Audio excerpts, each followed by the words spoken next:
예, 2월 첫 주 주식 시황을 좀 보도록 하겠습니다. 우선 다우지수 보시겠습니다. 긴 상승 후에 이제 조금 하락이 나오는 모습이죠. 현재 20일선은 이탈을 한 모습입니다. 20일선 이탈해서 조정 타임이 되는 거죠. 많이 올랐기 때문에 이렇게 줄줄이 떨어질 것 같아 보이죠. 물론 그런 경우도 있긴 있는데요. 그보다는 오히려 어, 아직 이 선이 살아있잖아요. 그죠? 요 선이 살아있기 때문에 조금 더 떨어지더라도 반등이 오는 게 일반적입니다. 어떤 식으로 반등이 올지는 알 수 없지만은 반등이 오는 게 일반적이고요. 아니면 당장 뭐 얼마 떨어지지 않아서 약간 뭐 이번 약간 떨어지다가 그 후에 뭐 다시 급반등하는 경우도 있습니다. 급반등하고 다시 상승을 이어가기도 합니다. 물론 이제 하락 전환하기도 하는데요. 하락 전환할 때도 바로 하는 게 아니고, 만약 하락 전환 한다고 해도 떨어지다 오르다 떨어지다 오르다 이런 식으로 이렇게 하락 전환이 보통 이런 식으로 해서 나중에 이쯤에서 급락이 나오는 경우가 많습니다. 글쎄요, 트럼프 정부의 성향상 제가 볼 때 급락을 올해에 뭐 허락하지 않을 것 같고요. 아마 조금 또 하락하다가 다시 올리거나 버티지 않을까 이렇게 보고 있습니다. 올해는요. 물론 상황이 바뀌면은 또 달라지겠지만, 재밌는 거는 글로벌 증시가 큰 하락으로 나오기 전에는 우리나라에서 외국인들이 많이 빠지는 경향이 있습니다.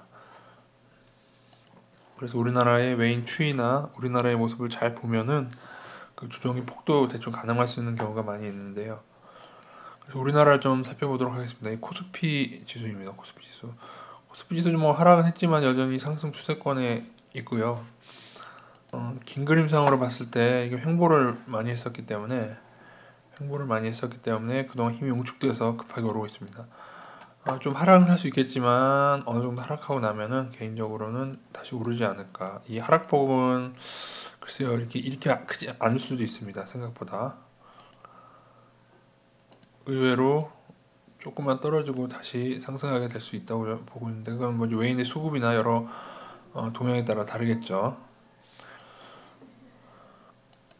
어쨌든 코스피의 경우에는 이 라인만 이탈하지 않는다면은 어디까지 조정이 오던 다시 튀어오를 수 있다는 걸 여러분이 염두에 두면서 어느 정도 하락했을 때 외인들이 다시 사는 업종들을 살 수 있는 저가 매수가 되는 거죠. 글쎄 어디까지 떨어질지 모르지만 잠깐 떨어질지 아니면 좀 많이 떨어질지 그건 모르지만은 어쨌든 떨어지는 시기에 뭔가를 사야 되는데 어떤 것을 살 것인가는 무조건 외인 선호 업종으로 사야 됩니다. 일단 코스피 먼저 보겠습니다. 코스피는 의외로 그동안 이렇게 괜찮았었다가요. 최근 들어서 이렇게 조금 매도세가 나오고 있습니다. 외국인이요. 외국인 추이가 제일 중요합니다. 대형주, 소형주, 중형주 중에 어떤 종목 매도했냐? 제가 뭐 삼성전자 차트 발이라고 말씀드렸죠. 삼성전자 추세 이탈로 인해서 전기, 전자, IT, 반도체가 지금 누리는 중에 있습니다. 그래서 보면은 당연히 대형주, 삼성전자 대형주이기 때문에 이 대형주들 이렇게 하락이 나오고 있고요. 하락이 아니고 이제 매도가 나오고 있고 외인들의 그에 비해서 중형주를 보시면 중형주는 조금 양호한 상태입니다. 그죠? 그동안 많이 샀었고 매도도 그렇게 크지 않습니다. 약간 하루 나오긴 했는데 중형주 양호하고요. 그 다음에 소형주 역시 양호합니다. 그죠? 양호하죠.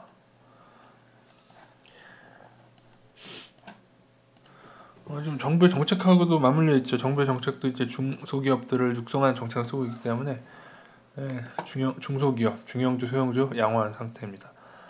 어느 업종이 제일 양호한가 제가 봤더니 아무래도 외국인들이 지금 유통업 쪽을 많이 좀 사고 있습니다. 예, 보이시죠? 예, 유통업, 기관도 괜찮습니다. 기관도 괜찮고요. 어, 포스코를 비롯한 철강 금속도 괜찮습니다. 철강 금속은 외국인은 사는데 기관은 약간 별로죠. 기관은 약간 별로긴 한데 쌍끌이가 좋긴 한데 하여튼 철강 금속이 외국인은 선호하고 있다. 비금속 광물도 괜찮습니다. 비금속 광물 괜찮고요. 은행도 보다시피 양호합니다. 그죠? 양호하죠. 은행도 외국인 양호하고요. 증권주도 양호합니다. 증권주도 지금 양호한 상태죠. 증권 양호하고, 그리고 금융업이 양호합니다. 금융업. 금융 지주 회사들을 잠깐 보여드릴 건데요. 최근에 상승폭이 크고, 상승폭이 크고요. 최근에 상승폭이 굉장히 크고, 요게 외인 비중인데요. 외인 비중도 늘고 있고, 금융 지주들이 지금 현재 대부분 다 그런 모습입니다. 예. 그리고 보면은 금융 지주들이 그래요. 그죠? 보시면 이번 조정 때 금융 지주에 좀 관심을 큰 폭으로 오르고, 그 다음에 이렇게 외국인 추인데 늘고 있고, 금융 지주를 조금 저희들 관심을 가지고 이번에 봐야 되고, 왜 오른지는 제가 조사를 못 해봤는데 관심을 가져야 될 것 같습니다. 계속해서 보험을 보시면 보험도 양호하죠. 보험도 양호합니다. 지금 보시면 금융, 증권, 은행 다 금융 쪽이 양호하죠. 외국인 수급이. 이럴 경우에는 조정폭이 좀 작지는 않을까를 여러분 생각을 하셔야 됩니다. 왜냐하면은 특히나 이제 지수가 크게 떨어진다고 볼 때 증권주에 외국인이 잘 안 들어오거든요. 근데 지금 증권주도 이제 이번 주에 하락을 하겠지만은, 하락하면서 계속 외국인들에서 살 때는 오히려 지수가 어느 순간에 떨어지다가 급반등하는 것도 좀 생각을 하셔야 됩니다.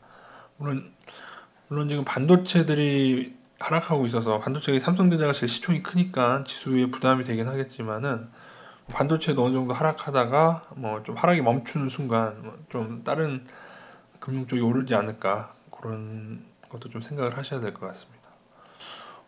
올해는 저희가 이제 화학주, 제가 운영하고 있는 작은 부자 카페에서 화학주를 무료 추천으로 드렸는데 좀 많이 올랐어요. 근데 이제 지금부터는 좀 지금까지 좋았다가 요즘 조금 매도가 나오는 걸 좀 보여드릴 예정입니다. 화학주가 이렇게 좋았다가 조금 매도가 나오고 있죠.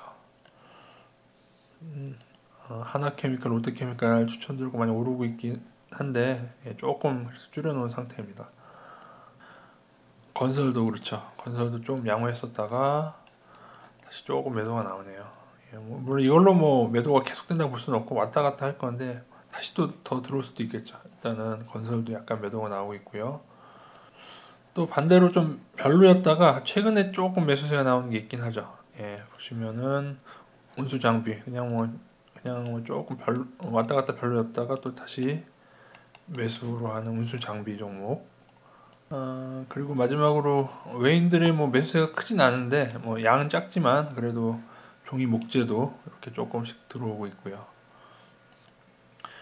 종이 목재하고 그다음 섬유도 조금, 섬유도 괜찮죠. 그래서 이번 주 조정장에 어느 정도 조정이 많이 왔을 때 외인들이 선호하는 종목으로 좀 접근하셔서 잘 담아가시면 또 수익이 될 수 있을 것 같습니다. 지난주 금요일 모습을 좀 보시면은 외국인들이 이렇게 팔았습니다. 코스피, 코스닥, 선물까지 다 팔았어요. 그리고 다우지수, 나스닥 하락했고, 그래서 장 초반에 좀 조정이 나올 걸로 보여지고요. 주 초반에 조정이 좀 나오겠지만은 외국인의 추이가 중요하겠죠. 계속 외국인이 매도한다고 하면은 조금 매수를 늦추면 되고요. 그다음에 또 강하게 선물을 또 순매수로 해서 이 매도 포지션 정리하고 또 순매수로 전환하게 되면은 또 지수의 상방을 보시면 되겠습니다. 그때는 반드시 외국인들이 선호해서 들어오는 업종으로 잘 연구해서 들어가셔야 되고요. 현재는 오늘부로 제가 지난주까지 현금 한 30% 의견 드렸었고, 오늘 10%더 추가해서 한 40% 정도로 갈 거고요. 그 현금 40% 정도 확보한 것을 이번 주에 상황 봐서 다시 매수를 들어갈 예정에 있습니다. 이번 주든 뭐 다음 주든 간에 분할로 들어가겠죠. 만약에 여러 가지 상황이 다 안 좋았다면은 글쎄 하락을 좀 보겠는데 이번에 조정 후에 다시 좀 오르는 것으로 좀 보고 있고요. 물론 이제 반도체가 좀 심하게 많이 늘릴 가능성은 있어요. 위치상 다우도 그렇고 그래서 여러 가지 좀 고려해서 접근 시기를 조절하도록 하겠습니다.